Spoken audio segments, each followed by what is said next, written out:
మరి మా ఆప్తులు, మా ఫ్యామిలీ వారి ద్వారా 2 కుటుంబాలు ఒకటయ్యాయి. మా సంఘం యొక్క ఆడపడుచు వారి ఇంటి కోడలయ్యారు, వారి కుమారుడు మా ఇంటి కుమారుడు అయినందుకు చాలా చాలా సంతోషిస్తున్నాం. గొప్ప దైవజనులు, అద్భుతమైన సేవ చేస్తున్నారు. రోషము కలిగిన దైవజనుడు, ఎక్కడ కూడా కాంప్రమైజ్ అయ్యే వ్యక్తి కానే కాదు. అంటే బీ యాంగ్రీ అంటాడు బైబుల్లో. I have seen righteous anger in this man. నీతి కొరకు రోషము, కోపము. దేవుని విషయములో ఎవరైనా నిర్లక్ష్యం చేస్తే అస్సలు సహించే వ్యక్తి కానే కాదు. మరి అలాంటి గొప్ప దైవజనులు పూణేలో ఒక అద్భుతమైన మందిరము కట్టి అద్భుతమైన సేవ చేస్తూ, ఇక్కడ కూడా స్థానికంగా ఒక సేవకుడికి ఒక అద్భుతమైన మందిరము కట్టించి ఉచితంగా గిఫ్ట్గా ఇచ్చి, చాలా చిన్న విషయం కాదండి, చాలా మంచి సంఘం, పెద్ద స్థలం వారు గిఫ్ట్గా ఇచ్చారు ఆ సేవకుడికి. పెద్ద మనసు కలిగిన వారు. నన్ను పర్సనల్గా సేవ విషయంలో చాలా ప్రోత్సహించిన వ్యక్తి. నేను టీవీ మినిస్ట్రీలో ఎందుకు లేను అని ప్రశ్నించి నన్ను బలవంతం చేసి ఆయననే ముందుకొచ్చి I would request Thomas Guvala గారు, దైవజనులు, to please come and address our congregation. చప్పట్లు కొడుతూ please. It's an honor to have you in our midst.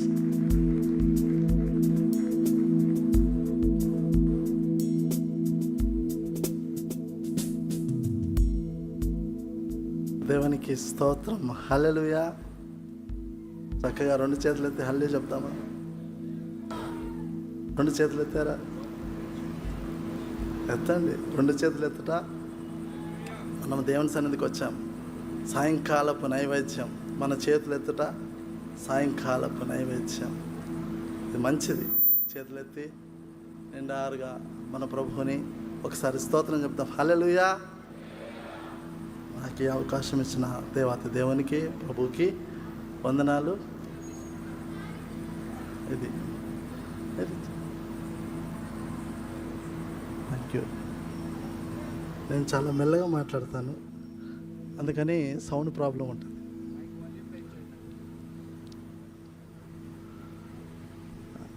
New covenant church 8 సంవత్సరాలు వార్షికోత్సవం జరుపుతున్న వారందరికీ, ముఖ్యంగా దైవ సేవకులు, మా ఆప్తులు రాజా హేబల్ గారికి, వారి కుటుంబానికి ప్రేమపూర్వక వందనాలు. సంఘానికి వచ్చిన పెద్దలకి, దైవ సేవకులందరికీ కూడా మా యొక్క సంఘం తరపున, న్యూ జెర్సీ మినిస్ట్రీస్ తరపున, మా కుటుంబం తరపున మీ అందరికీ వందనాలు. 4 సంవత్సరాల కింద వచ్చినప్పుడు చక్కగా మెసేజ్ ఇచ్చాను. తర్వాత అయ్యగారు మాకు కూతుర్నిచ్చారు.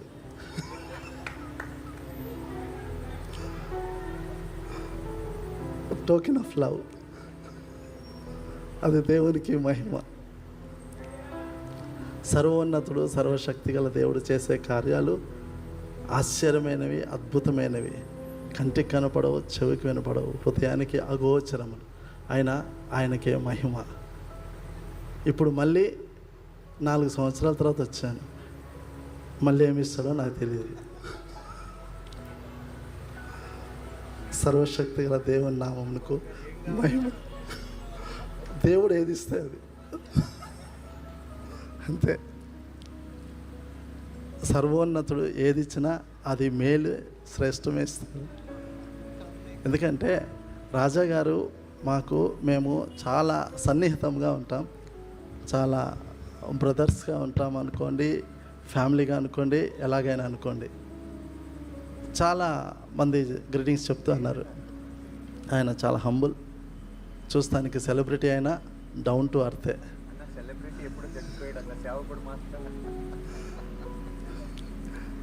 నేను ఒక మాట చెప్పి నేను నా యొక్క గ్రీటింగ్స్ ముగిస్తాను. ఇర్మియా గ్రంథంలో బైబిల్ చదవగలిగిన వారు ఎవరైనా ఉంటే, ఇర్మియా గ్రంథంలో 3వ అధ్యాయము 15వ వచనం. నాకు ఇష్టమైన కాపురులను మీకు నియమింతును, వారు జ్ఞానముతోనూ వివేకముతోనూ మిమ్ము నేలుదురు.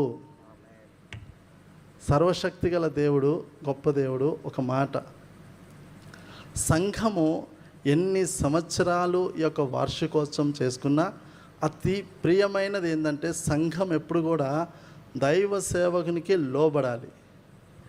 లోబడాలండి. మీరు లోబడితే అది దైవికం. గుర్తుపెట్టుకోండి, మీరు లోబడితే అది దైవికం. చాలామంది అనుకుంటారు మేమంతలా మేము దేవుని మందిరానికి వచ్చాము కనుక మేము స్వతంత్రులం అనుకుంటారు. కాదు, మీరంతలా మీరు రాలేదు. దేవుని నడిపింపును బట్టి దేవుడు తీసుకొచ్చాడు. సర్వశక్తి గల దేవుడు నడిపిస్తే మీరు వచ్చారు. ఆయన ప్రేమ మిమ్మల్ని నడిపించింది సంఘానికి, కనుక మీరు సంఘానికి వచ్చారు. అయితే సంఘానికి వచ్చినప్పుడు మీరు సేవకునికి లోబడితే మీరు ధన్యులవుతారు. సేవకుడు మిమ్మల్ని ఆయన రాజ్యంలో చేరుస్తాడు. ఎందుకంటే ఆయన జ్ఞానముతోనూ వివేకముతోనూ పని చేస్తాడు కాబట్టి. ఆ జ్ఞానము వివేకము దేవుడిచ్చేదండి. దైవ సేవకునికి దేవుని వలన పొంది ఆ సంఘాన్ని నడుపుతాడు. కనుక సంఘం ఎప్పుడు కూడా ఎంత లోబడుతుందో అంత గొప్పది. ఇంతకుముందు ఒక చక్కని పెద్దలు అన్నారు, సంఘము సాక్ష్యము పొందినప్పుడు ఆ సంఘ సాక్ష్యము వినపడదు. లోబడిన సంఘమే సాక్ష్యం అండి. లోబడకుండా సంఘంకి సాక్ష్యం ఉండదండి. ఏ సంఘం అయితే దైవజనునికి లోబడుతుందో ఆ సంఘము ప్రతిరోజు నూతన ఆత్మలు సంఘములో చేర్చబడతారు. మీ యొక్క ఒబీడియన్స్, మీ విధేయత అనేకులు చూసి మీతో కూడా వస్తారు, సంఘానికి వస్తారు. అది దైవ కార్యం. మనుషుల వలన జరిగేది కాదు, దేవుని వలన జరిగే కార్యాలు ఇవి. కనుక ఎప్పుడైతే మీ కాపరిని మీరు లోబడతారో, ప్రేమిస్తారో, అది మీకు మేలుకరంగా మారుతుంది. ఎప్పుడు కూడా నేనే సంఘానికి వచ్చాను, నాదే నిర్ణయం అనుకోకండి దయచేసి. ఇప్పుడు మీరు నాయకుల్ని ఎన్నుకుంటారు, మీరే ఓటేస్తారు, నాయకుల్ని ఎన్నుకుంటారు, వాళ్ళకి ఇచ్చిన అధికారం. ఆ తర్వాత నేను ఓటేసి గెలిపించాను సార్, మాకు ఈ పని చేసి పెట్టాలంటే అన్నీ ఇరిగిపోతాయి. మీకు అర్థమైందో లేదో తెలియదు కానీ, కనుక దేవుడు ఇక్కడ ప్రేమామూర్తి, కానీ అన్నిటిని చూస్తాడు. మీరు ఎంత విధేయులో సంఘ కాపరికి అది మీకు మేలు చేస్తుంది, మీ కుటుంబానికి, మీ వ్యక్తిగతమైన జీవితాలకి మేలు చేస్తుంది. అది మహిమగా మార్చబడుతుంది. అందరము కూడా నూతన యెరూషలేములో ప్రవేశిస్తాం. కాపరి సంఘము కూడా, సార్వత్రిక సంఘములో ఈ సంఘం కూడా ఉంటుంది. కనుక దైవ సేవకులు జ్ఞానముతో, వివేకముతో చక్కని వాక్యం అందిస్తారు. నేను చాలాసార్లు అయ్యగారు వాక్యం విన్నాను, నేను కూడా విన్నాను చాలాసార్లు. ఎక్కడ కాంప్రమైజ్ అవ్వడు వాక్యం, ఎక్కడ కాంప్రమైజ్ కాదు. కనుక అది మంచిది. దేవుడిచ్చిన జ్ఞానం అది, దేవుడిచ్చిన వివేకం అది ఆయనకే మహిమ కలుగును గాక. కనుక నాకు ఇచ్చిన సమయాన్ని నేను ముగిస్తున్నాను. Thank you so much once again అయ్యగారు. మీ ప్రేమకి, మీ ఆప్యాయతకి thank you so much. May God bless you all once again. Gnanamani అమ్మగారు కూడా ప్లీజ్ స్టేజ్ మీదకి వస్తే would like to honour you. Amri please come. నన్ను 2 షాల్స్ ఇవ్వండి.